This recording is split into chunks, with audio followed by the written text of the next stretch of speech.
अच्छा भाई, ओम शांति। आज तो बाबा हमको सवेरे 3 बजे से उठाए हैं और बढ़िया नहला धुला के खूब बाबा अपने पास वतन में बुलाए और बहुत प्यारी प्यारी बातें किए। उन बातों को कविता रूप में भी हमने लिखा। रचयिता बाबा मुझे भी एक छोटा सा रचयिता बनाता है और बहुत सारे ज्ञान की रचना करते करते ना जाने कितनी डायरियां भर गई हैं। और मैं सभी बाबा के बच्चों से यही निवेदन करूंगा कि रोज कुछ ना कुछ रचना करें, लिखें, अपने बारे में लिखें। हाँ, और जब भी व्हाट्सएप या फेसबुक में आप मैसेज करें तो स्वरचित रचना ही करें। उसमें आपकी खुशी भी बढ़ेगी और उमंग उत्साह भी बढ़ेगा, आत्मविश्वास भी बढ़ेगा, क्योंकि हम सब बाबा के बच्चे, रचयिता बाप के बच्चे रचनाकार हैं। हमारे सभी बच्चों के ऊपर बेहतर दुनिया के निर्माण की जिम्मेदारी है, सतयुग के निर्माण की जिम्मेदारी है। जब हम इतनी बड़ी दुनिया के रचयिता हैं तो क्या 4 लाइन हम कविता के या लेख के या कहानी के नहीं रच सकते? जरूर रच सकते हैं। लिखना है, लिखने पर ही भाग्य पक्का होता है। जैसे आप कोई ज़मीन खरीदते हैं, कोई भवन खरीदते हैं तो लिखत में रहता है ना। आप जिस मकान में रहते हैं तो क्या प्रूफ है कि आपका मकान है? लिखत में रहता है ना, रजिस्ट्री होती है। तो ऐसा ही भाग्य विधाता बाप आकर आपके भाग्य लिखवा रहा है। लिखना किसको है? हम बच्चों को है। वो लिखवाते हैं, वो सबका भाग्य लिखते नहीं हैं। अगर वो सबका भाग्य लिखे तो फिर इस दुनिया में किसी को कोई कष्ट ना मिले। हम अपना भाग्य कैसे लिखते हैं? अपनी अपनी सोच के अनुसार, अपनी अपनी बुद्धि के अनुसार, अपने अपने संस्कारों के अनुसार, अपने अपने कर्म के अनुसार हम अपना भाग्य लिखते हैं। अपने व्यवहार के अनुसार, जैसा हमारा व्यवहार होता है वैसा भाग्य बनता है। यदि हमारा रूठने वाला व्यवहार है तो हमारा भाग्य भी हमसे रूठ जाता है। बहुत बारीक समझने की बात है। यदि बार बार दुखी होने का व्यवहार है तो फिर हम इस दुख धाम में ही जन्म लेते हैं। फिर वो जो बाबा सुख का सागर, जो सुख धाम सतयुग की स्थापना कर रहा है, वहाँ नहीं आते। कैंसल हो जाती है टिकट। आप ये नहीं सोचना कि हम यहाँ आ गए हैं, बाबा की मुरली रोज सुन रहे हैं तो कुछ भी करेंगे तो भी सतयुग तो पक्का हो गया। ऐसा नहीं है। बाबा ने कहा है कि पासपोर्ट कैंसल हो जाता है, टिकट कैंसल हो जाती है यदि आप नहीं बने तो। 1% भी, मैंने 1% तो बहुत बड़ी बात हो गई, 0.0001% भी खराबी नहीं रहनी चाहिए, क्योंकि सतयुग में एकदम प्योर, एकदम परफेक्ट, एकदम एक्यूरेट, पूर्ण समझदार आत्मा ही उतरेगी। ये सिस्टम है भाई। अब एक्टिवा का नट जो है ट्रक में थोड़ी लगेगा, नहीं लगेगा। सबका अलग अलग पार्ट है, अलग अलग सिस्टम है। तो सतयुग में जाने का सिस्टम बाबा मुरलियों के माध्यम से सिखाते हैं। हमको ये बहुत अच्छे से समझना है कि प्यारे बाबा, शिव बाबा हमको मुरली सुना रहे हैं और हमारे भाग्य हमें स्वयं बनाने के लिए प्रेरित कर रहे हैं। वो भाग्य विधाता है, भाग्य देने आते हैं, भाग्य बांटते हैं। लेकिन कोई भी व्यक्ति जब कोई चीज़ बांट रहा होता है तो यदि हमने लेने में गड़बड़ी कर दी तो वो चीज़ हमको मिलेगी कैसे? तो नहीं तो फिर बाद में लोग नहीं जानने के कारण अपना कर्म कूटते हैं, कहते हैं हे प्रभु तूने मेरी किस्मत में कैसा भाग्य लिख दिया, ऐसा बोलते हैं।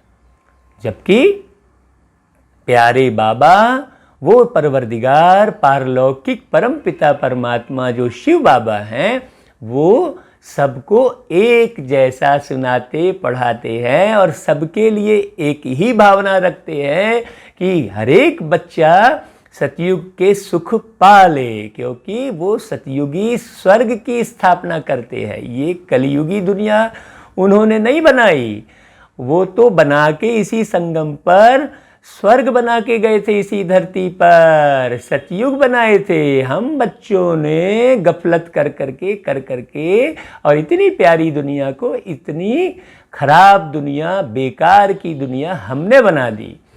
बाबा तो स्वर्ण युग बना के गए थे, हमने उसको लौह युग बना दिया।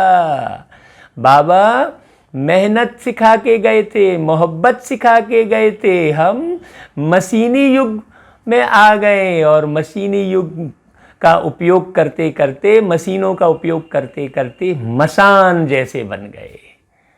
तो बहुत अच्छे से आज की मुरली को समझना, सुनना बहुत ध्यान से। बाबा बहुत प्यार से, बहुत मीठा मीठा कह के पढ़ाते हैं। आप चाहे कितने भी कड़वे रहो, लेकिन बाबा आपको मीठा ही बोलते हैं। तो ऐसा ही व्यवहार हमको भी बनाना है, चाहे कोई कितना भी कड़वा हो, कैसा भी हो, हमको उसको मीठा ही समझना है। बाबा का पहला शब्द यही बताता है। तो चलो भाई शुरू करते हैं बाबा की वाणी। बाबा कहते हैं, मीठे बच्चे बाप को तुम बच्चे ही प्यारे हो। कौन से बच्चे? जो बाबा की एक एक बात का अनुसरण करते हैं। बाबा की शरण में आ गए वाली बात नहीं है, शरण में जाने की आवश्यकता ही नहीं है। बस बाबा जो शिक्षा दे रहे हैं उसका अनुसरण करना है। तो वो बच्चे बाबा को बहुत प्यारे लगते हैं। बाप तुम्हें ही सुधारने के लिए श्रीमत देते हैं ना, सारी दुनिया को सुधारने की बात नहीं है। सदा ईश्वरी मत पर चल, स्वयं को पवित्र बनाओ, ये मुख्य बात है। देखो फिर प्रश्न सुनते हैं। विश्व में शांति की स्थापना कब और किस विधि से होती है भाई? ये दुनिया में किसी को नहीं मालूम। सब शांति के सम्मेलन करते रहते हैं, शांति के लिए ना जाने कितना प्रयास करते हैं। इतने सारे जो आविष्कार किए वो सब सुख शांति पाने के लिए किए, लेकिन हर आविष्कार विषय विकार में होने के कारण वो आविष्कार सुख शांति वाला पूर्णतः नहीं बन पाया। क्यों? क्योंकि विषय विकार में रहकर वो आविष्कार किए। इसलिए यहाँ जितने भी आविष्कार है वो पूर्ण सुख शांति नहीं देते हैं, वो कभी ना कभी धोखा दे देते हैं। तो बाबा कहते हैं ये बात किसी को नहीं मालूम कि शांति की स्थापना कब और किस विधि से होती है। तो चलो सुनते हैं। बाबा कहते हैं, तुम जानते हो विश्व में शांति तो महाभारत लड़ाई के बाद ही होती है। हाँ, लेकिन उसके लिए तुम्हें पहले से ही तैयार होना है। हाँ, लड़ाई के पहले तुम्हें तैयार होना है। वो स्थूल लड़ाई के लिए वो जिस्मानी सैनिक तैयार करते हैं। वो सरकार, मानवीय सरकार क्या करती है? स्थूल मानवीय लड़ाई, देह की लड़ाई के लिए जिस्मानी सैनिक तैयार करते हैं। और ईश्वरी सरकार क्या करती है? उस लड़ाई से बचने के लिए रूहानी सैनिक तैयार करते हैं। विषय विकारों की लड़ाई में जीत हासिल करने के लिए ईश्वरी सरकार रूहानी सैनिक तैयार करते हैं। ये बात बड़ी समझने की बात है। अपनी कर्मातीत अवस्था बनाने की मेहनत करनी है। अपनी कर्मातीत बनाने की अवस्था बनाने की मेहनत करनी है। तो कर्मातीत का मतलब क्या हुआ कि कोई भी कर्म हमने किया तो उसके फल की चिंता ना करो। यदि हमने श्रेष्ठ कर्म किया है तो उसका फल मिलना ही है। नहीं तो क्या होता है कि कई बार लोग कविता रच लिए, कहानी लिख लिए, अब वो प्रकाशित नहीं हुई तो वो मूंझ जाते हैं, लिखना बंद कर देते हैं। कई प्रवचन करते हैं, वीडियो बनाते हैं, उसको कोई नहीं सुनता है तो मूंझ जाते हैं। अरे नहीं भाई, आपने किया तो वो आपको मिलेगा ही।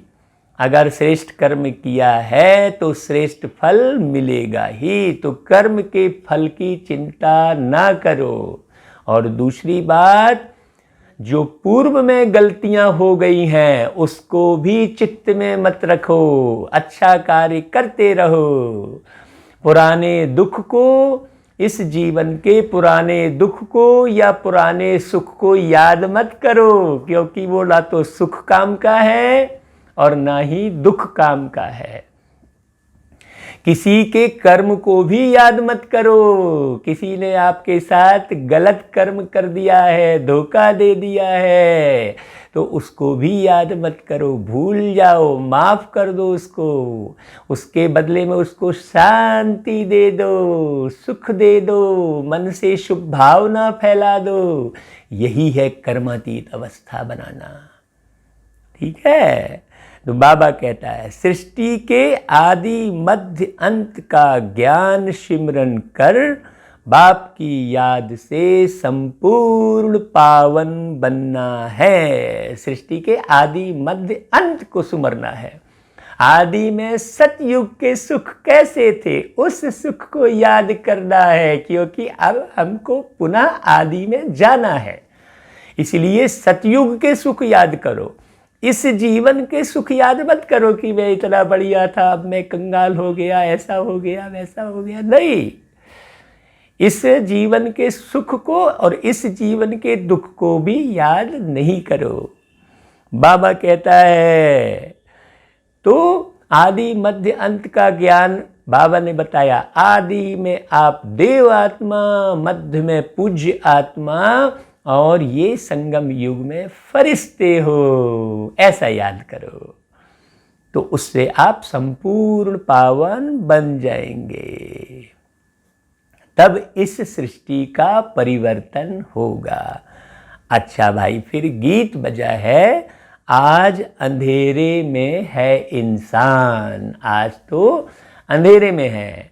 अब ये अंधेरा कौन सा है भाई? आज तो इतनी रोशनी बंद हो गई है, इतनी बिजली का आविष्कार हो गया है। तो अंधेरा कैसे? अंधेरा है अज्ञानता का। जो व्यक्ति खुद को ही नहीं जान रहा है कि वो कौन है, कहाँ से आया है, फिर इसके बाद जाएगा कहाँ, तो अंधेरे में ही है ना। प्रत्येक व्यक्ति को नहीं मालूम कि वो कहाँ से आया है। हम कई बार किसी से पूछते हैं कि भाई आप कहाँ से आए, तो वो कहता है हम माँ के गर्भ से आए। तो हम कहते हैं भाई माँ के गर्भ में कहाँ से आए? अरे इतना तो नहीं मालूम, तो अंधेरे में है ना। और हम सब बच्चों को तो ये मालूम है। अच्छा भाई, ओम शांति। बाबा कहते हैं, यह गीत है भक्ति मार्ग का गाया हुआ। कहते हैं हम अंधेरे में हैं, अब ज्ञान का तीसरा नेत्र दो। ज्ञान मांगते हैं किससे? ज्ञान सागर से। बाकी है अज्ञान। हमेशा भगवान के सामने जाकर ही कहते हैं, हे प्रभु मुझे बुद्धि दे दो। तो बाबा कहते हैं, कहा जाता है कलयुग में सब अज्ञान की आसुरी नींद में सोए हुए कुंभकर्ण हैं। अज्ञान की आसुरी नींद। आसुरी नींद माना असुरता के गुण हैं, राक्षसी वृत्ति है। बस खाए खाए खाए। कल बाबा ने कहा था खाऊं खाऊं खाऊं, खाए पिए और बस सोए, ये है। और वो गीत है ना, तूने दिवस गवायो खाए के और रात गवाई सोए। बस यही करते हैं कलयुग में। कुंभकर्ण की निद्रा देखो, जागता कब है कुंभकर्ण? जब उसको खूब खुशबूदार खाना पीना मिठाई जब रखते हैं तब जागता है, बाकी कितना भी हिलाओ तो नहीं जागता। वैसे ही आज का मनुष्य जब भंडारा करोगे तो खूब दौड़े चले आएंगे खाने पीने के लिए, और ज्ञान अमृत पिलाने के लिए बात करोगे तो दो भी नहीं आएंगे। अभी आप जो है वीडियो सुनते हैं तो मुरली को भी पूरा नहीं सुनते, थोड़ा सा सुनेंगे बंद कर देते हैं, फिर काम याद आ जाता है, फिर खाना पीना याद आ जाता है। अरे भाई कम से कम ये जो 1 घंटे की मुरली है उस दौरान तो खाना पीना याद ना आए, 1 घंटे तो भूखे रह सकते हो, वैसे तो निर्जला उपवास रहते थे, अब कम से कम 1 घंटे तो खाने पीने का ध्यान ना रहे, लेकिन उस 1 घंटे में भी काम धाम खाना पीना याद आ जाता है, इसलिए वो मुरली को बंद करते और फिर बस दूसरा काम करते, फिर सोचते हम दोपहर को सुन लेंगे, शाम को फुर्सत से सुन लेंगे, वो फुर्सत फिर कभी मिलती नहीं है। अरे भैया आपके पास मुरली पहुंची इतने सुंदर माध्यम से, आप उसे तुरंत सुने। बाबा कहता है अभी नहीं तो कभी नहीं, तो सुनो भाई। बाबा क्या कहता है, कुंभकर्ण की नींद में सोए हैं। कुंभकर्ण माने क्या, कुंभ यानी होता है घड़ा और कर्ण यानी होता है कान, माने सब के सब कैसे हो गए हैं, घड़े के जैसे कान वाले हो गए हैं। जैसे घड़े में कोई आवाज़ बोलो तो रिपीट वापस वहाँ उसमें टिकेगी नहीं, वो आवाज़ वापस बाहर आ जाएगी, लेकिन उसमें टिकता क्या है, वो पानी रुकेगा जो सड़ जाता है, पानी को रोकने की क्षमता है उस घड़े में, लेकिन आवाज़ को रोकने की, ज्ञान को रोकने की क्षमता उस घड़े में नहीं होती है। तो आजकल के जितने भी मनुष्य हैं वो घड़े के जैसे कान वाले हैं, कुंभकर्ण है, ये समझने की बात है। गंदी संदी बातें, सड़ी गली पुरानी बातें रुकी रहेंगी, और अच्छी बात आप सुनाओगे, बाबा का ज्ञान सुनाओगे तो वो एक कान से सुने और उसी कान से निकाल देते हैं वापस, तो उसे कहते हैं कुंभकर्ण।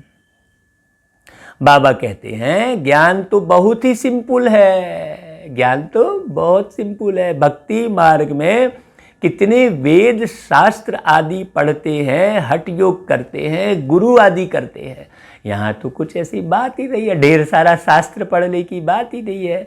अपने को आत्मा समझो और बाप को याद करो, बस इतनी सी तो बात है। बाबा कहते हैं अब उन सबको छोड़ना पड़ता है क्योंकि वह कभी राजयोग सिखला ना सके। राजयोग मतलब स्वयं पर राज्य करने की क्षमता नहीं बता सकते, है ना। और सतयुग का राज कैसे पाएं वो भी नहीं मालूम है, और सारे रहस्य क्या है, कहाँ से आए वो भी कोई नहीं बता सकता। तो राजयोग के 3 अर्थ हो गए, एक रहस्य खोलने वाली बात है, दूसरा राजाई दिलाने वाली बात है, ये राजयोग, और तीसरा वो विश्व के मालिक जो राजा हैं उनके साथ बहुत सुंदर कनेक्शन, सदा का कनेक्शन, योग मना जोड़, उनके साथ जुड़ाव वाली बातें। ये केवल केवल और केवल निराकार परमात्मा पारलौकिक पिता शिव बाबा ही बता सकते हैं, बाकी वो तो हठ योग सिखाते, बाबा तो ऐसा कुछ भी नहीं बताते हैं। बाप ही तो राजाई देंगे, मनुष्य मनुष्य को सतयुग के सुख नहीं दे सकते। सतयुग का सुख कहाँ देगा, झूठ बोलने वाले कभी सतयुग का सुख देंगे क्या, हैं झूठे में पड़े रहने वाले, झूठा देह के चक्कर में पड़े रहने वाले कभी सच बोल सकते हैं। ये देह ही झूठी है, जो देह के भान में रहता है वो कभी सच्चाई पे नहीं चल सकता, जो आत्म भान में रहता है वो सच्चाई पे चल सकता है। बात बड़ी समझने की है, क्योंकि देह झूठी है और आत्मा सच्ची है, तो आत्म भान में रहने वाले ही सच्चाई पे चल सकते हैं, और जो सच्चाई पे चलता है वही सत्यम शिवम सुंदरम के दिल पे चढ़ता है।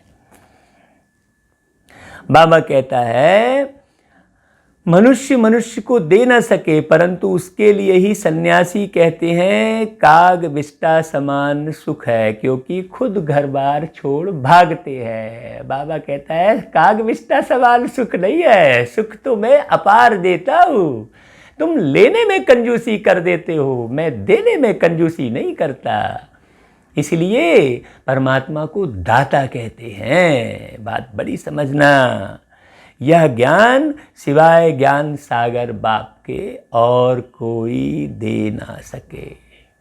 यह राजयोग परमात्मा, परमेश्वर, परवरदिगार ही सिखलाते हैं, भगवान ही सिखलाते हैं। मनुष्य मनुष्य को पावन नहीं बना सकता। इसलिए गाया ना वो गीत, यार हमारी बात सुनो, ऐसा एक इंसान चुनो, जिसने पाप ना किया हो, जो पापी ना हो।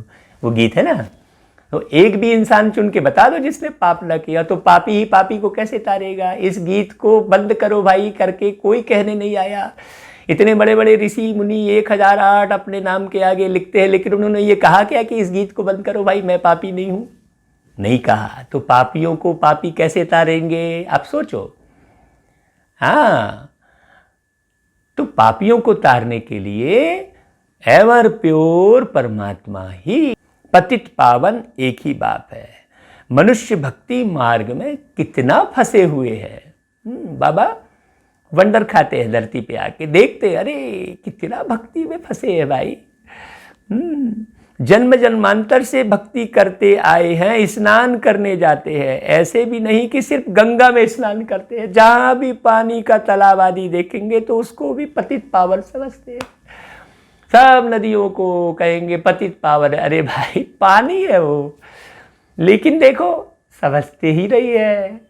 अब मान लो पावन गंगा पावन बनाती तो जहां से गंगा गुजर रही है उस शहर में एक भी पतित नहीं रहता, पापी नहीं रहता, झगड़े नहीं होते। फिर सोचने की बात है।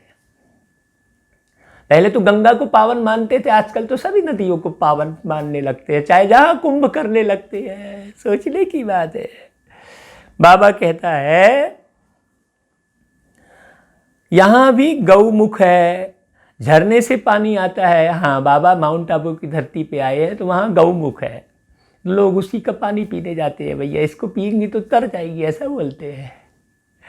तो बाबा माउंट आबू की बात कर रहे हैं कि यहाँ भी गौमुख है, झरने से पानी आता है, जैसे कुएं में पानी आता है। तो उनको पतित पावनी गंगा थोड़े ही कहेंगे। अब कुएं के पानी को क्यों नहीं बोलते भाई। मनुष्य समझते हैं यह भी तीर्थ है। बहुत मनुष्य भावना से वहां जाकर स्नान आदि करते हैं।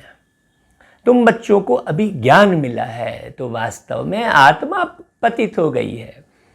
पाप किसने किया? आत्मा ने। तो पाप शरीर कहाँ बोलते हैं? कोई भी व्यक्ति पाप करता है तो पाप शरीर है थोड़ी बोलते, कहते पाप आत्मा है। कोई भी व्यक्ति पुण्य करता है तो पुण्य शरीर है थोड़ी बोलते हैं, पुण्य आत्मा है बोलते हैं। तो आत्मा कैसे पावन बनेगी? आत्मा तो ज्ञान की गंगा में पावन बनेगी ना। उस पानी में नहाने से शरीर तक पावन नहीं बनता क्या? शरीर निरोगी हो जाता है कि नहीं होता है? तो फिर आत्मा कैसे बनेगी? सोचने की बात है। बाबा कहता है तुम बच्चों को अभी ज्ञान मिल रहा है, तुम बतलाते हो, तुम मानते भी नहीं है वो लोग। अभी इस मुरली को हर कोई थोड़ी मानेगा। हाँ, बहस करना शुरू करेंगे, अपना देह अहंकार दिखाते हैं। बहुत देह अहंकार है ना, ज्ञान का अहंकार है। ज्ञान है कुछ नहीं, और लेकिन अहंकार देखो, उल्टा सीधा बोलेंगे। क्यों? तुमने हमारा वेद पढ़ा है क्या? तुमने हमारे शास्त्र पढ़े हैं क्या? ऐसा लड़ने लग जाते हैं। बाबा कहते हैं, बाबा कहते हैं हम इतने शास्त्र पढ़े हैं, तुमको क्या मालूम? ऐसा बोलते हैं वो। बाप कहते हैं यह पढ़ा हुआ अब सब भूलो। कौन कहता है? बाप कह रहा है। अब इन सब बातों का मनुष्यों को कैसे पता पड़े, इसलिए बाबा कहते हैं ऐसी ऐसी पॉइंट्स लिखकर एरोप्लेन द्वारा गिराओ। अब वो स्थूल एरोप्लेन तो चलो गिरा देंगे, पर्चे कहीं भी जाएंगे, किसी ना किसी को तो मिलेगा, लेकिन वास्तव में उड़ने वाली स्थिति बनाकर लोगों को दिखाओ। यहाँ भाई कैसे हम भगवान की याद में उड़ रहे हैं, वो पर्चे की बात है, सूक्ष्म बात। अब इतना बड़ा एरोप्लेन कहाँ से लाएंगे और कितना खर्चा होगा उस पर? चलो वो भी अगर मिलके करते हैं तो भी ठीक है, संदेश तो मिलेगा लोगों को। लेकिन जो सूक्ष्म पुरुषार्थ है वो क्या है कि हमारी उड़ने वाली स्थिति हो। हमेशा इस देह दुनिया दौलत से हमको बिल्कुल उपराम स्थिति बना ली है। बस थोड़ा सा पेट को 2 वक्त की रोटी दे दिए, बाकी किसी भी किस्म की चाह, किसी भी किस्म की आह सब समाप्त करो जल्दी जल्दी। ना कोई चाह रहे, ना कोई आह रहे, ना कोई राह ढूंढने की फिक्र रहे। राह बताने वाला वो मुसाफिर आया है अभी, कितनी सुंदर राह बता रहा है। देखो बाबा कहता है, जैसे आजकल कहते हैं विश्व में शांति कैसे हो, कोई ने राय दी तो उनको इनाम मिलता रहता है। अब वह शांति की स्थापना तो कर नहीं सकते, बिना पवित्रता के शांति आ ही नहीं सकती। बड़ी सूक्ष्म बात है। देह का अहंकार, ये मेरी पत्नी है, ये मेरा बेटा है, ये मेरा बाप है। अरे ठीक है, पार्ट बजा रहे हो, सदा के हो क्या? सदा का माँ बाप, बेटा, भाई, दोस्त, सब कुछ वही है। ये बहुत गहरे समझने की ज़रूरत है। क्योंकि वो जन्म नहीं लेते हैं। वो जन्म नहीं लेते तो स्वार्थी नहीं है। हम जन्म लेते हैं तो स्वार्थी हो जाते हैं। वो जन्म नहीं लेते हैं तो कहीं बंधते नहीं हैं। हम जन्म लेते हैं तो बंध जाते हैं, एक परिवार से, एक परिपाटी से, एक धर्म से, एक जाति से, और लड़ते रहते हैं। बड़ी समझने की बात है भाई। हाँ, बाबा कहता है शांति है कहाँ उनको पता ही नहीं है, झूठी प्राइज देते रहते हैं। अब तुम जानते हो विश्व में शांति तो होती है लड़ाई के बाद। यह लड़ाई तो कोई भी समय लग सकती है। बॉम्ब शादी बनाए है ना भाई, ऐसी तैयारी है। बाबा वो भी इशारे दे रहा है, ऐसी तैयारी है, क्योंकि बाबा को सब मालूम है। सिर्फ तुम बच्चों की ही देरी है। देखो कितनी प्यारी बात बोल रहे बाबा। तुम बच्चों की ही देरी है, बाकी सब तैयारी है। एक बच्चा भी देरी करेगा तो माला नहीं बन पाएगी ना भाई। लक्ष्य रखा है 108 की माला बनाना है, 16,108 की बनाना है, 9,16,108 की बनाना है, तो एक दाना भी बाहर रहेगा तो माला बनेगी कैसे? तो हे मेरे मीठे भाई, खूब अच्छे से इस मुरली को सुनो, समझो और खूब अनुसरण करो। एक जगह भी आ नहीं करो, जरा भी मूंझो नहीं, इतना सा भी दुखी मत हो किसी भी बात में।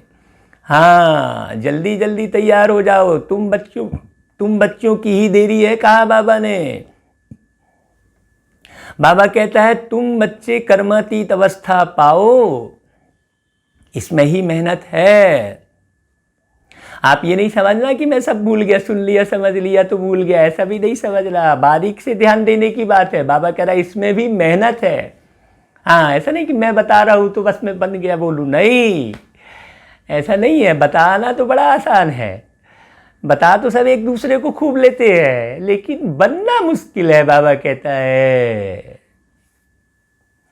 बाप कहते हैं मामे कम याद करो और गृहस्थ व्यवहार में रहते कमल फूल समान पवित्र बनो। मूल बात है।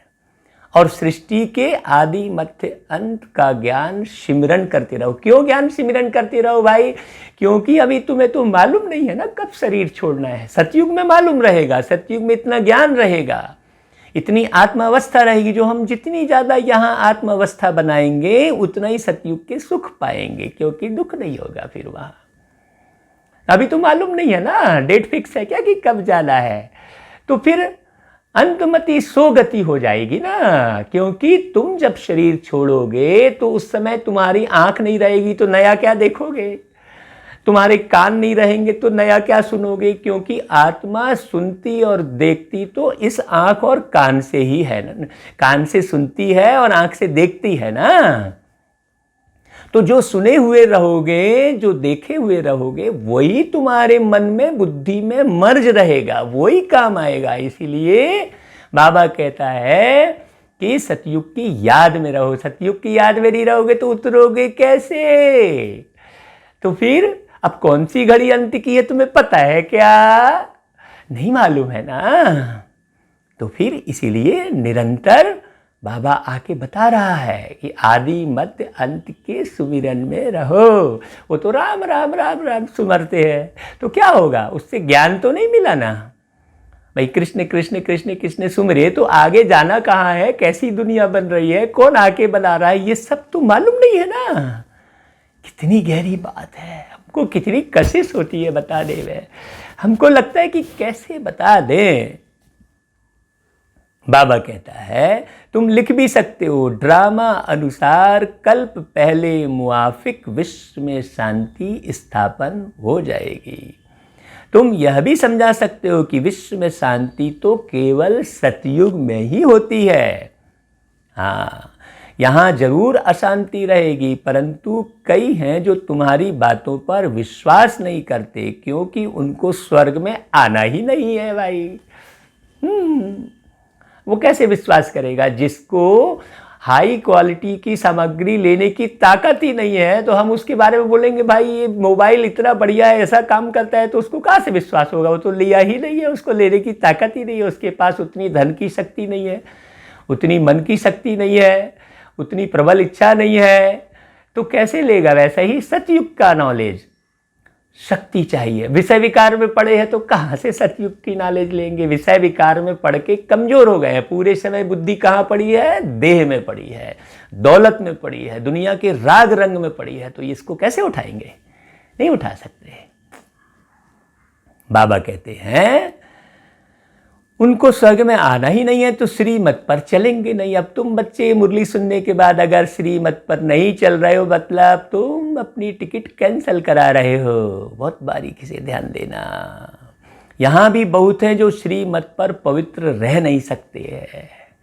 हाँ, 2-4 साल 10 साल चलेगी, फिर बोले अरे हटाओ यार, छोड़ो। कई लोग बोलेंगे अरे कहाँ जा रहे हो तुम उधर, अरे ये तुम्हारा ये सब छूट जाएगा, तो फिर मूंझ जाते हैं, पक्का नहीं रहते। ऊंचते ऊंच भगवान की तुमको मत मिलती है, कोई की चलन अच्छी नहीं होती है तो कहते हैं ना तुमको ईश्वर अच्छी मत दे, हे भगवान इसको ईश्वर अच्छी मत दे। तो कब दिया, कैसे दिया लोगों को।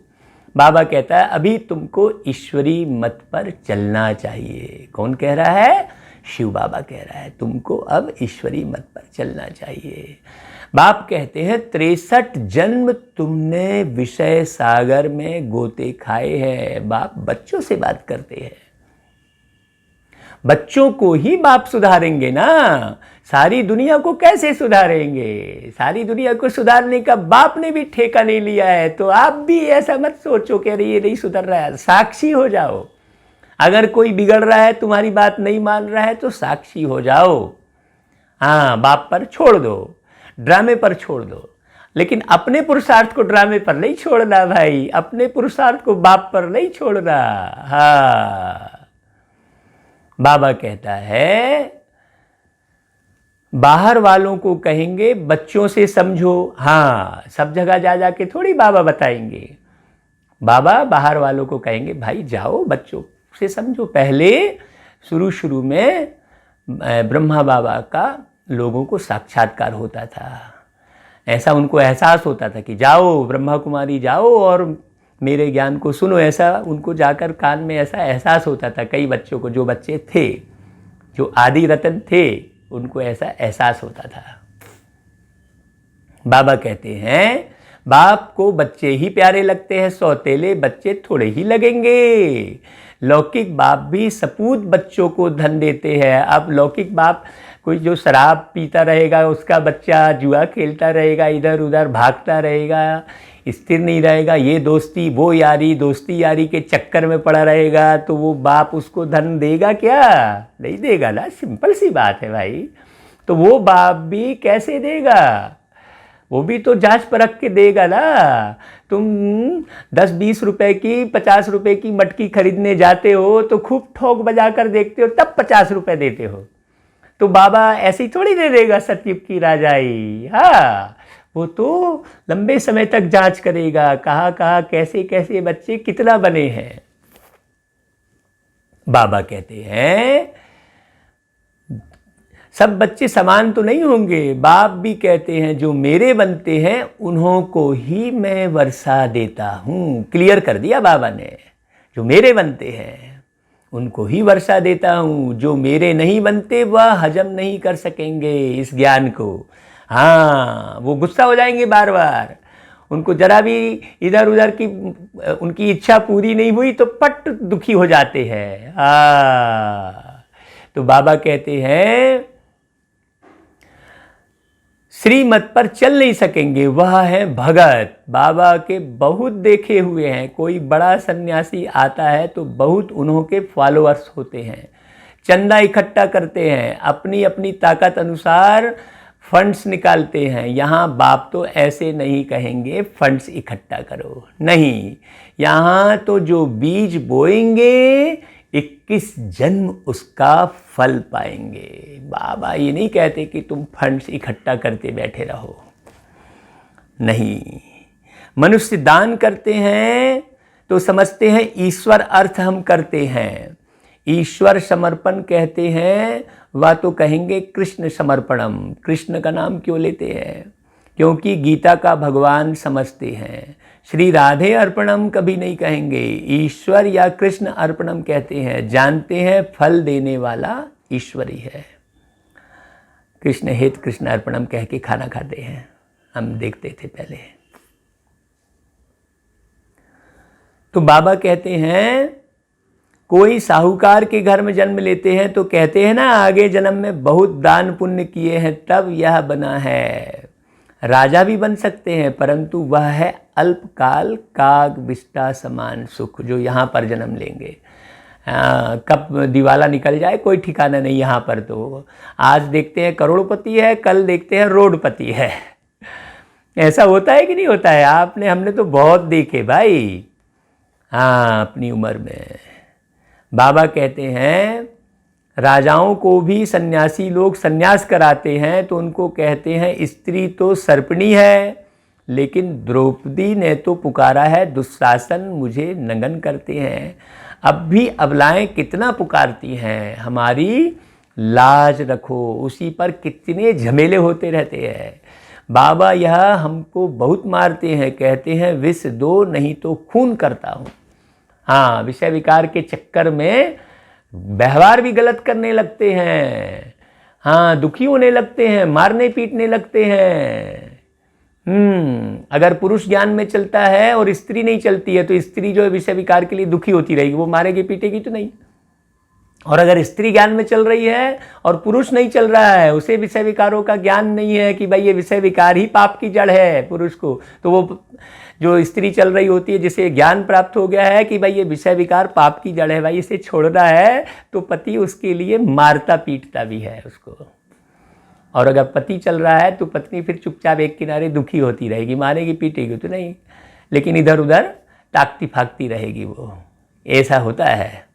बाबा कहता है अब भी अबलाएं पुकारती हैं, बाबा यह हमको मारते हैं, बाबा इन बंधनों से छुड़ाओ। बाप कहते हैं बंधन तो खलास होने ही हैं, फिर 21 जन्म कभी नंगन नहीं होंगे, वहाँ विकार होता ही नहीं। इस मृत्यु लोक में यह अंतिम जन्म है। ऐसी बात कोई बोलेगा क्या? आज तक किसी ऋषि मुनि ने ऐसी बात बोली क्या कि इस मृत्यु लोक में यह अंतिम जन्म है, यह है ही विशेष वर्ल्ड? ऐसी दुनिया की जानकारी किसी ने दी क्या? नहीं दी है। देश की विदेश की दुनिया भर की चांद की तारों की और आसमान की और क्या क्या जानकारी देते हैं, लेकिन ये जानकारी नहीं देते हैं। दूसरी बात, बाप समझाते हैं कि इस समय मनुष्य कितने बेसमझ बन गए हैं। जब कोई मरता है तो कहते हैं स्वर्ग पधारा, लेकिन स्वर्ग है कहाँ? यह तो नर्क है। स्वर्गवासी हुआ तो जरूर नर्क में था ना भाई। जैसे रात बीतती है सुबह होती है तो कहते हैं सुबह हो गई, अगर रात ही ना हो तो सुबह हो गई कैसे बोलेंगे? तो उसी प्रकार फलाना स्वर्ग पधारा कहते हैं तो जरूर नर्क में था अभी तक, तो ये भी बोलते हैं, लेकिन ये क्लियर नहीं है कि ये कलयुग जो दुनिया है यही नर्क है, ये नहीं कहते हैं। स्वर्गवासी हुआ तो जरूर नर्क में था, परंतु किसको सीधा कहो तुम नर्कवासी हो तो क्रोध में आकर बिगड़ पड़ेंगे।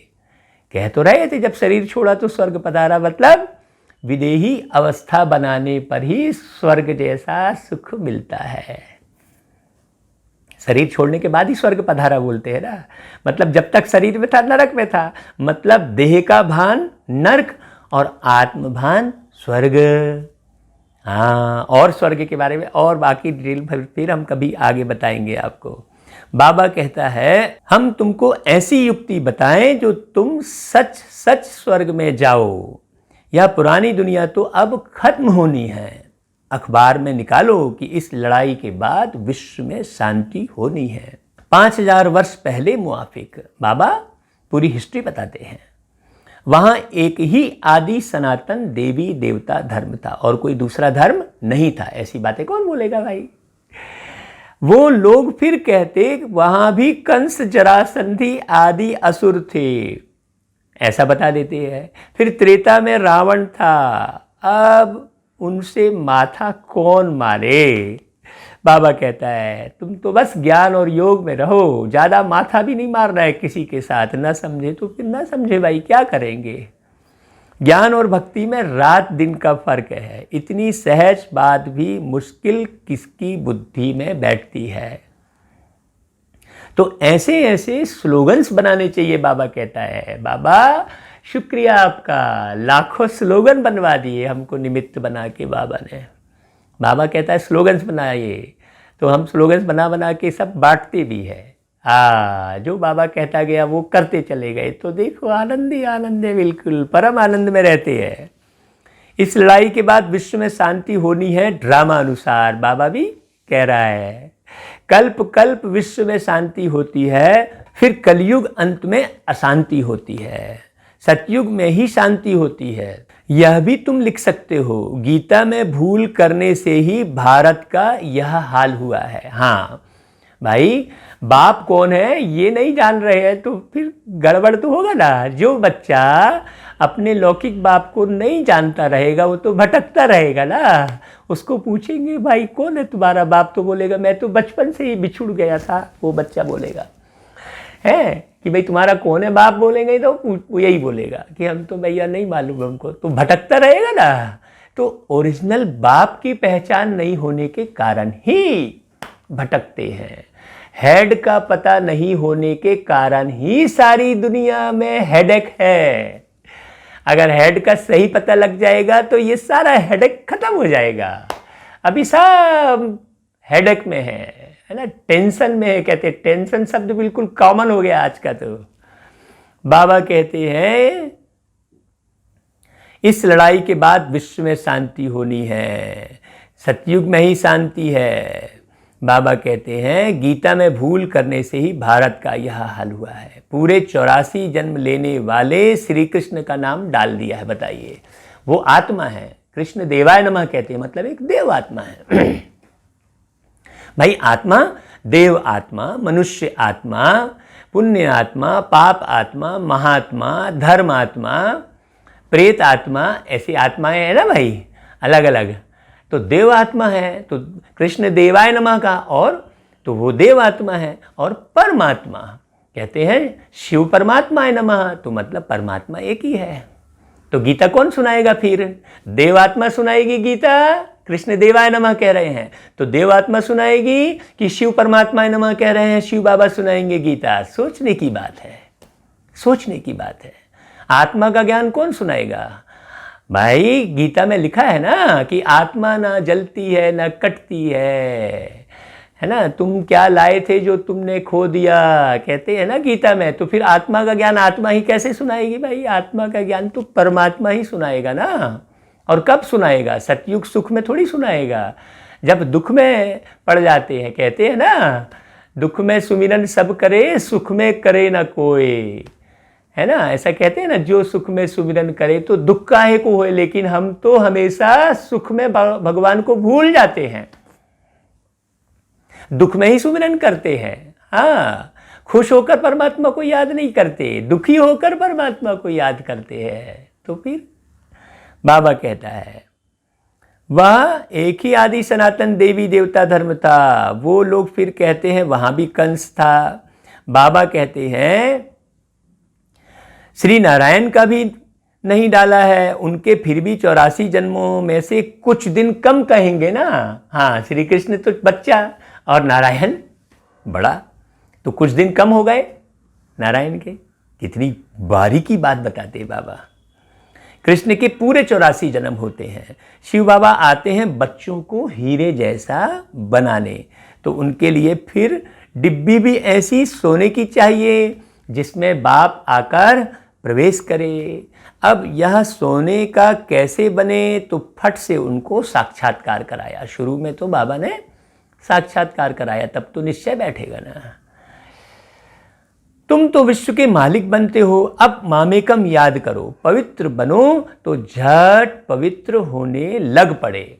ऐसा बाबा ब्रह्मा बाबा की बातें बता रहे हैं कि जैसे ही बाबा का मालूम पड़ा कि मेरे तन में शिव बाबा हैं और ऐसा पवित्र रहने की बात कह रहे हैं, तो उन्होंने एक झटके में पवित्र रहना शुरू कर दिया। फिर उनकी बुद्धि बार बार पुरानी दुनिया की तरफ, पुराने ख्यालों नहीं उपजे, है ना। ये बात बाबा ब्रह्मा बाबा की बता रहे हैं। बाबा कहते हैं शेरनी के दूध के लिए सोने का बर्तन चाहिए, पवित्र बनने बगैर तो ज्ञान की धारणा हो ना सके। अगर आपको ज्ञान समझ में नहीं आ रहा है तो जरूर आप अपवित्र हो रहे हैं कहीं ना कहीं। केवल ब्रह्मचर्य वाली बात नहीं है, कहीं ना कहीं ब्रह्मा के आचरण को आप मिस कर रहे हैं, छोड़ रहे हैं, तभी आप दुखी हो रहे हैं। नहीं तो बाबा को मिलने के बाद कोई आत्मा दुखी हो ही नहीं सकती। अगर दुख की जरा भी फीलिंग आ रही है, मतलब कहीं ना कहीं गड़बड़ी कर रहे हैं, जांच करो अपनी। बाबा कहता है रोज शाम को कचहरी लगाओ। कितनी बाबा ने युक्तियां बताई हैं। बाबा कहते हैं पवित्र बनने बगैर ज्ञान की धारणा हो ना सके। परमपिता परमात्मा का ज्ञान है, ऐसे थोड़ी धारण हो जाएगा। इसको धारण करने के लिए भी सोने का बर्तन अर्थात 24 कैरेट शुद्ध चाहिए, पवित्र चाहिए, तब धारणा हो। पवित्रता की प्रतिज्ञा करके फिर गिर पड़ते हैं तो योग की यात्रा ही खत्म हो जाती है। फिर बाबा की याद नहीं आएगी।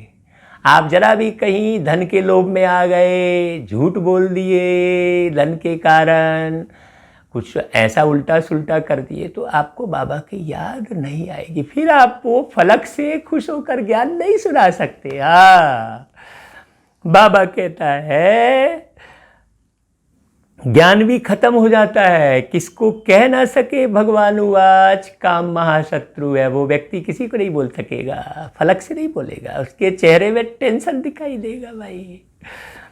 बाबा कहता है कई बड़े बड़े ऐसे गिर जाते हैं, किसको कह ना सके, उनका तीर लगेगा नहीं, वह फिर कुक्कड़ ज्ञानी हो पड़ते हैं। जैसे कुक्कड़ यानी मुर्गा है। मुर्गा क्या करता है, उठेगा, बांग देगा, सबको जगाएगा और खुद सो जाएगा। कुक्कड़ ज्ञानी है। कोई भी विकार ना हो, रोज पोता मेल रखो। जैसे बाप सर्वशक्तिमान है वैसे माया भी सर्वशक्तिमान है। आधा कल्प रावण का राज्य चलता है, इन पर जीत बाप बिगैर कोई पहना ना सके। इसलिए हमेशा बाप की याद में रहो। जो भी कर्म आप अच्छा कर रहे हो वो करवा रहा है, ये समझो। और जो गलत कर्म कर रहे हो उसको निहारो, क्योंकि वो बाबा नहीं करवाता है। लोग तो कहते हैं दुख भी वही देता है, सुख भी वही देता है। अरे भाई, दुख क्यों देगा वो दुख का सागर थोड़ी कहते हैं उसको, वो तो सुख का सागर है ना। दुख तो आप अपने कर्मों से पाते हो, तो अपने कर्मों को सुधार लो। और कर्मों को सुधारने की विधि बाबा मुरली में बता रहे हैं, बाकी मेहनत तो है नहीं कुछ। तो बाबा कहते हैं इन पर जीत बाप बिगर कोई पहना न सके। ड्रामा अनुसार रावण राज्य भी होना ही है, तुम गिरते ही हो, पुराना होते ही हो। भारत की ही हार और जीत पर यह ड्रामा बना हुआ है। कोई भी चीज़ पुरानी तो होती ही है ना, फिर प्रोड्यूसर नया बनाता है। ये तो होता है ना दुनिया में, चाहे वो वस्तु हो, चाहे कोई भी परिपाटी हो। बाबा कहता है यह बाप तुम बच्चों को ही समझाते हैं, मुख्य है पवित्र होने की बात। बाप कहते हैं मैं आता ही हूँ पतितों को पावन बनाने। बस एक ही काम है बाबा का, जितने पतित बन गए हैं उनको पावन बनाना। वो भी कौन? जो सतयुग के देवकुल के थे, वही बन पाते हैं, बाकी नहीं बन पाते हैं। बाकी शास्त्रों में पांडवों और कौरवों की लड़ाई जुआ आदि बैठ दिखा दी है, वो समझने की बातें हैं। ऐसी बात कैसे हो सकती? राजयोग की पढ़ाई ऐसी होती है क्या? युद्ध के मैदान में गीता पाठशाला होती है क्या? अरे भाई, अभी एक तो छिपकली गिर जाएगी तो आप इधर उधर भाग जाओगे। और वो कहते हैं युद्ध के मैदान में सब शस्त्र लेके खड़े हैं, चिल्ला रहे हैं, घोड़े हैं, सब वो पूरा युद्ध के मैदान में ज्ञान सुनाया बोलते हैं। कैसे सुनाएंगे भाई? वो कौन सी लड़ाई है ये समझने की बात है। वो 5 घोड़े वाला रथ कौन सा है ये समझने की बात है। वो अर्जुन कौन है ये समझने की बात है। ज्ञान का अर्जन करने वाला अर्जुन। ये रथ 5 इंद्रियों से सजा, ये 5 घोड़े वाला ये रथ, ये समझने की बात है बहुत। बाबा कहते हैं कितना क्लियर है।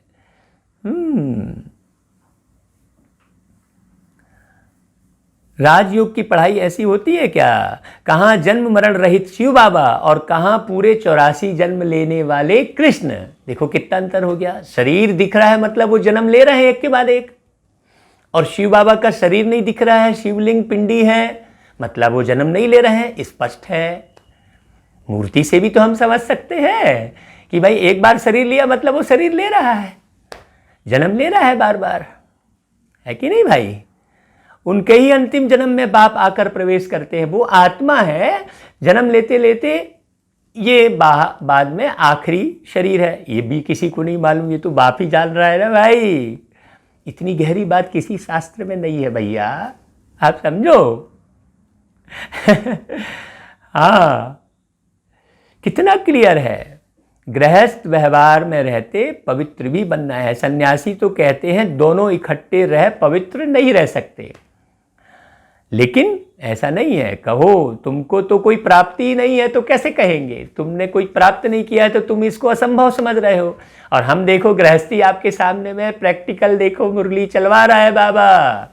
क्यों चलवा रहा है बाबा मुरली? क्यों ये चैनल बना है? बाप करवा रहा है। हम वो कर रहे हैं तो बाप करवा रहा है। उसे करण करावन हार कहते हैं।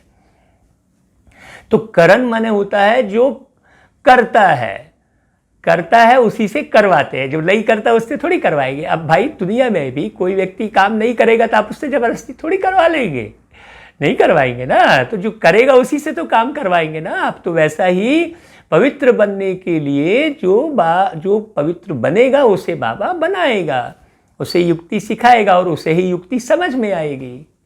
अब जिसे पढ़ना ही नहीं है तो वो विद्यालय में कहाँ से बैठेगा? उसे ठेला ही ढुलकाना है बिना पढ़े, उसे ठेला ही ढुलकाना है, उसे मजदूरी मेहनत ही करनी है, उसे जिंदगी पूरी नाले के किनारे ही बितानी है। तो वो कहाँ सुनेगा भाई? बाबा कहता है कितना क्लियर है। यहाँ तो विश्व की बादशाही मिलती है। बाप कहते हैं मेरे खातिर कुल की लाज रखो। कौन से कुल की भाई?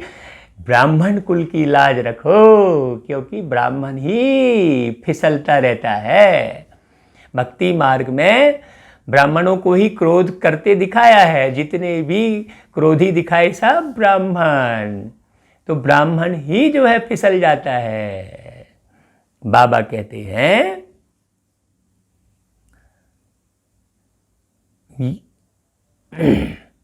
शिव बाबा कहते हैं इनकी दाढ़ी की लाज रखो। अब देखो बाबा ने कहा दाढ़ी की लाज रखो है, तो लोग दाढ़ी रखने लग गए।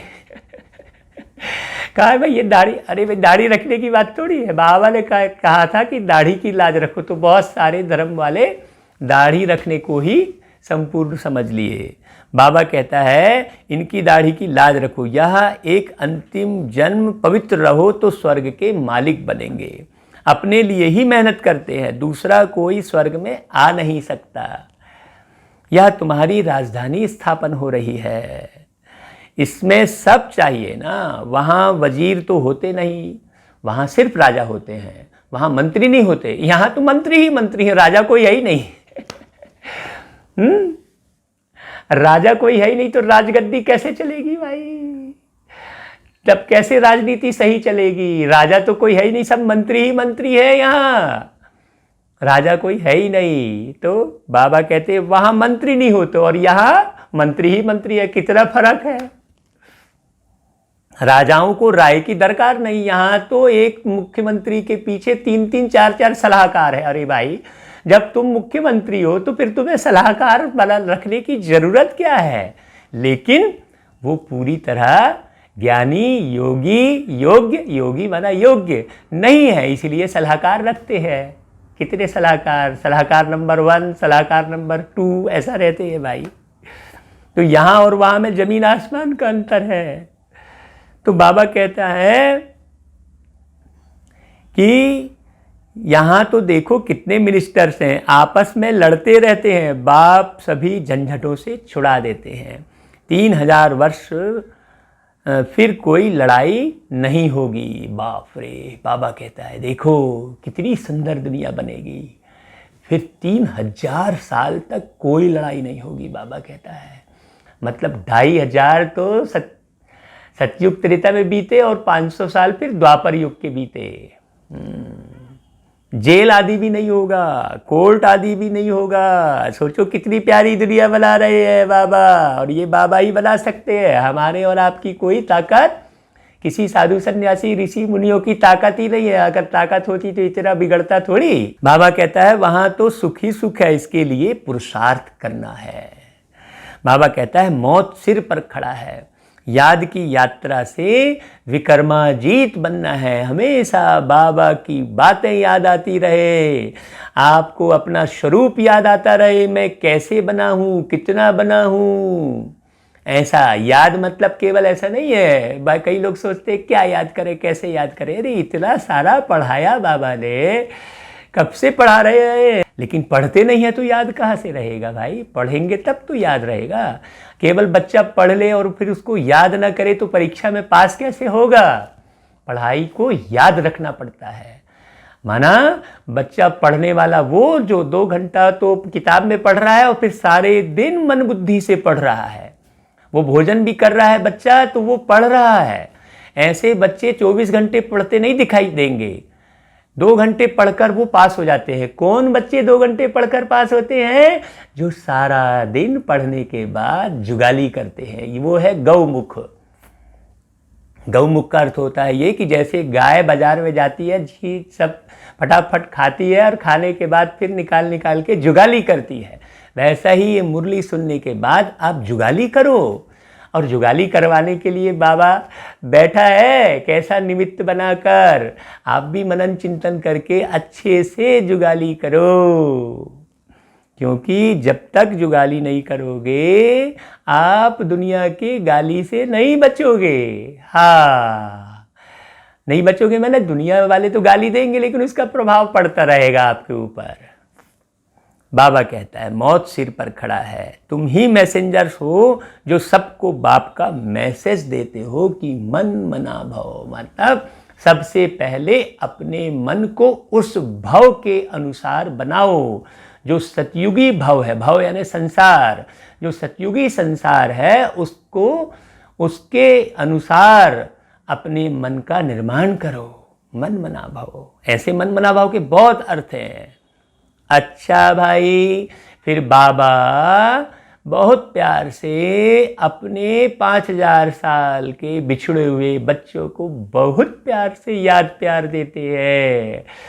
मीठे मीठे सिकिलरे बच्चों प्रति माता पिता बाप दादा का याद प्यार और गुड मॉर्निंग। रूहानी बाप की रूहानी बच्चों को, सारे बच्चों को जितने भी मुरली सुन रहे हैं सब बच्चों को बाबा बहुत बहुत याद प्यार दे रहे हैं। बाबा का याद प्यार अभी अभी पाके बाबा की याद में डूब जाओ। और हम रूहानी बच्चों की प्यारे बाप दादा को याद प्यार, गुड मॉर्निंग और नमस्ते बाबा। सदा रहो मुस्कुराते, जल्दी जल्दी बनो फरिश्ते। अच्छा भाई, धारणा के लिए मुख्य सार।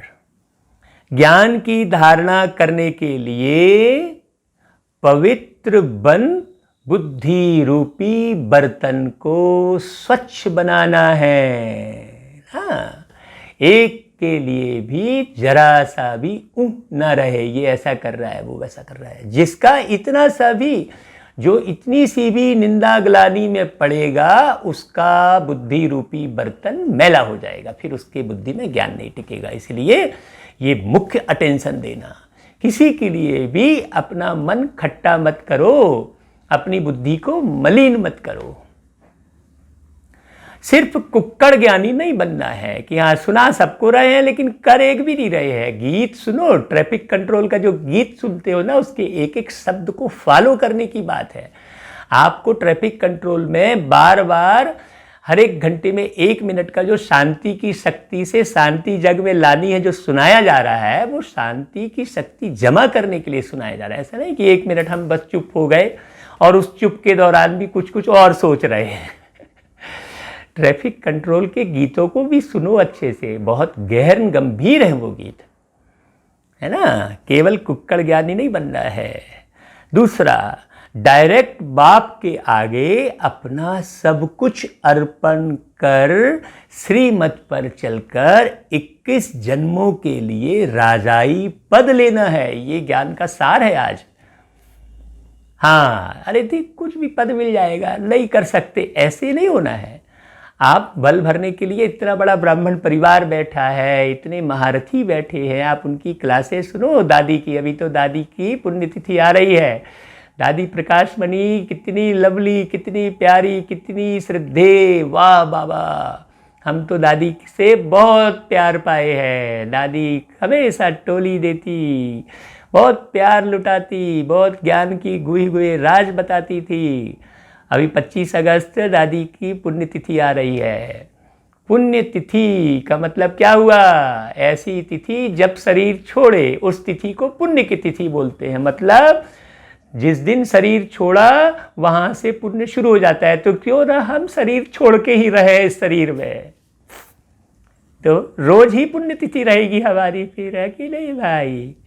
अच्छा, फिर वरदान। शुद्धि की विधि द्वारा किले को मजबूत करने वाले सदा विजयी और निर्विघ्न भव। रोज बाबा सदगुरु बन के वरदान देते हैं, उसे पूरा धारण करना है उस वरदान को। बाबा ने वरदान दिया, आपने नहीं लिया, तो वरदानी मूर्त कैसे बनेंगे? धारण करना है। इस किले में हर आत्मा सदा विजयी और निर्विघ्न बन जाए, इसके लिए विशेष टाइम पर चारों ओर एक साथ योग के प्रोग्राम रखो। हाँ भाई, आप दूर दूर बैठे हैं, योग का प्रोग्राम एक समय में एक संकल्प पे रखने का एक प्रोग्राम बनाया था। व्हाट्सएप पे हमने मैसेज किया था सबको। फिर कहते हैं कि फिर कोई भी इस तार को काट नहीं सकेगा, क्योंकि जितना सेवा बढ़ाते जाएंगे उतना माया अपना बनाने की कोशिश भी करेगी। हाँ, ये ध्यान देना, जितना आप आगे बढ़ेंगे उतना माया अपना बनाने की कोशिश करेगी। इसलिए जैसे कोई भी कार्य शुरू करते समय शुद्धि की विधियां अपनाते हो, ऐसे संगठित रूप में आप सर्वश्रेष्ठ आत्माओं का एक ही शुद्ध संकल्प हो, विजयी। सबका एक ही संकल्प हो कि हमको विजयी बनना है, हमको हारना नहीं है, मैं नहीं कर सकती ऐसा नहीं बोलना है। यह है शुद्धि की विधि। हाँ, विजय शब्द बताया बाबा ने, जिससे किला मजबूत हो जाएगा। अच्छा भाई, फिर स्लोगन है, युक्ति युक्त व यथार्थ सेवा का प्रत्यक्ष फल है खुशी। हाँ, अगर मुंह लटका है तो समझ लो अच्छे से कि आज जरूर कुछ ना कुछ गड़बड़ हुआ है उस आत्मा से। क्योंकि ये पक्का मान लो कि आपको दुख कोई नहीं देता है, कोई नहीं देता है। इस संसार में कोई किसी को दुख नहीं देता है। सबको अपने अपने कर्म, अपने अपने ख्यालात, अपने अपने जीवन जीने की विधि के अनुसार उसको दुख मिलता है। कोई किसी को दुख नहीं देता है।